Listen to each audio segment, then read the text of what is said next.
Representative McBride, congratulations on your new documentary, State of First. I just watched it and it's really moving and it struck me. It's a really American tale in a really profound way. So let's start at the beginning. How did you first get into politics? There's an interesting anecdote in the film about your father talking about how you were really interested in the podium. Oh, yes, my dad loves that story. I less like it.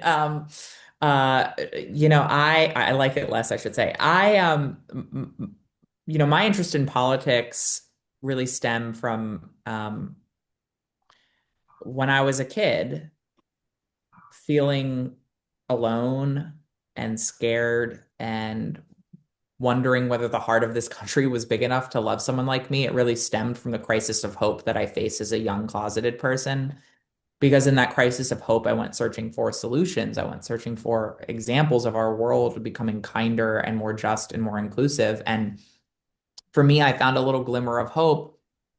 I used to want to be an architect, and I would read books about buildings around the world, and I stumbled across these books about the Capitol and the White House. And as I read those books, I started marveling not just at the architecture, but at the history that occurred within their walls. And I saw as I read those books that the through line of every part of our history was the story of advocates, activists, and a handful of courageous and effective elected officials working together to right the wrongs of our past and address injustice. And I found hope in that story. I found hope in the possibilities in our politics. And so I got involved at a young age. And yeah, I was so insufferable. I asked for a podium from my parents.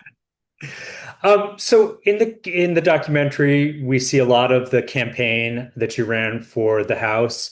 What's very interesting about it is, despite its historic nature and maybe a few yard signs, it was really about the issues, and Yes. it wasn't so much about identity and all this stuff. How did you pull that off when in the presidential race, which we'll talk about in a second, that didn't happen at all? Well, I think it's a testament to Delaware and Delawareans. We are a state of neighbors, and our politics have always been a politics that reject toxicity and negativity and celebrate the commonality that we have. Delaware has this tradition after an election where all the candidates go on a parade together, and at the end of the parade, the chair of the local Democratic Party and the chair of the local Republican Party literally bury a hatchet in the sand, which is such a reflection of the kind of politics we have in Delaware. And so I think one, it's a testament to Delaware politics, and Delawareans that that's the kind of politics we demand. It's a reflection of the fair-mindedness of Delaware voters who judge candidates based on their ideas and not their identities. And so, I was running on my record as a state senator, passing paid family and medical leave and expanding access to healthcare and working in a bipartisan way to do it. And I know that that's what voters wanted. I mean, at the end of the day, voters want campaigns focused on the issues that keep them up at night. They want campaigns that speak to solutions around the challenges that working people and families are facing. Hmm. Now, in contrast to how you ran your campaign, the Trump campaign ran, over 30,000 ads against Harris on the trans issue alone. It seemed to be really an obsession of the other side. What Yeah. did that surprise you, and why do you think they went that way? So look, I think it didn't surprise me. Uh, I mean, I didn't necessarily anticipate that there'd be $300 million or whatever in spending on those ads, but it is a strategy as old as politics itself to fearmonger and scapegoat. And our politics is always a battle between a vision that moves us forward and unites us, and a vision that seeks to move us backwards and divide us. And sometimes one of those strategies wins out in an individual election, but the through line of our country's history is that more often than not, our better angels have won out.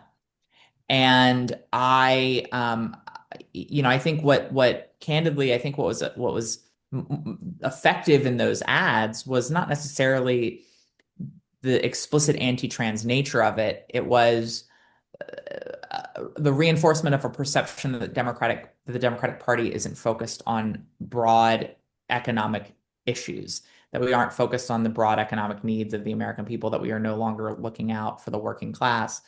And I think that is a perception that the ads exploited, and I think that it's incumbent upon us as Democrats to reinforce that the Republican Party is the one that is obsessed with cultural war issues, and to stake out positions and a vision that centers the needs of the working class in this country.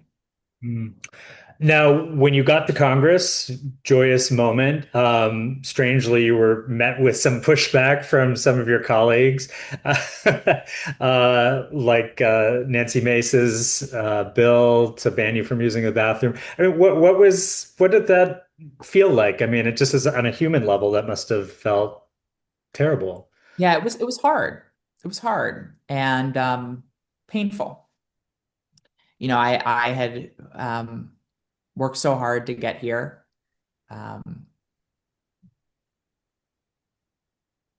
I was and continue to be in awe that Delaware would entrust me with this responsibility.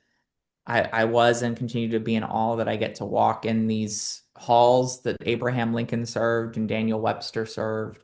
Um, it is the professional privilege of my life, and obviously that was um, contrasted with the welcome that I received from some of my colleagues. Um, it wasn't easy, but I always knew that there would be a handful of politicians here whose desire for attention would result in them trying to exploit my service for political gain. And I refused to be a part of it. I refused to be used as a political pawn, and I refused to have my constituents be used as pawns.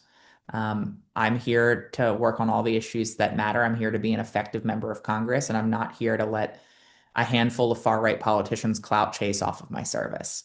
And so it's hard, it's painful, but I refuse to engage with deeply unserious tactics by deeply unserious people. Mhm. Um, are you afraid that maybe the Democratic Party will run away from some of these issues because of the pushback that there seems to have been, at least among the pundit class, about the election? No, I'm confident my colleagues are committed to equal rights for every single person in this country. I think we have to create space in our coalition and our tent for people to navigate these issues in ways that meet the voters where they are. But I think my colleagues are doing that. I think we saw it when 99% of Democrats in Congress voted against a blanket anti-trans bill that would have eliminated the ability of all trans people, all trans students to participate in extracurricular programs, while recognizing that there are understandable questions that people have, and recognizing that the places that these conversations should play out in are individual athletic associations rather than a legislative body with 435 politicians who know next to nothing about sports and even less about trans people. Mm. So, final question. I was really moved by the end of the documentary where you talk about the nature of being a first and being someone, the burden of being a first, but also the opportunity of it. Um, Talk a little bit about that experience of coming into this institution, being a trailblazer, but also just wanting to be, put your head down and do the work. Well, I'm proud to be the first freshman Democrat to have introduced legislation this Congress. I've introduced 5 bills thus far, 4 of which are bipartisan, ranging Yeah. from issues like consumer protections to agriculture policy, to guaranteeing that workers are protected when they're on strike and that they don't lose their health care. But you know, one of the reasons why I participated in this documentary was because I wanted people to understand the complexities and the challenges that someone who is navigating a space like this as a first has to grapple with.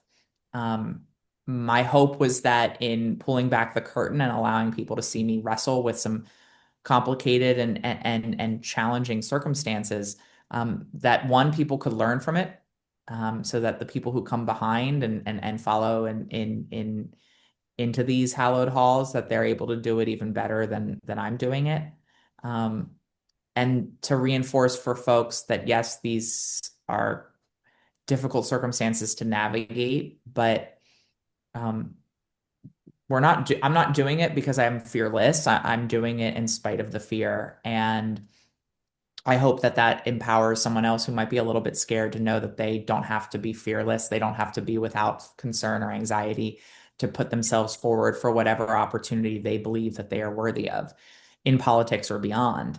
And I hope that it allows us to understand that we need more grace in our politics. We need more grace in our politics writ large across the political divide. But yes, we also need grace within our own side, our own party, our own coalition, because we are all just people trying to navigate this world, trying to do the best we can. Sometimes we'll get it right and sometimes we'll get it wrong. But we only grow when we create space and grace for people to do so. Representative McBride, it was such an honor to speak to you. Congratulations on the documentary. Thank you so much. It's wonderful to talk with you. Thanks so much for taking the time.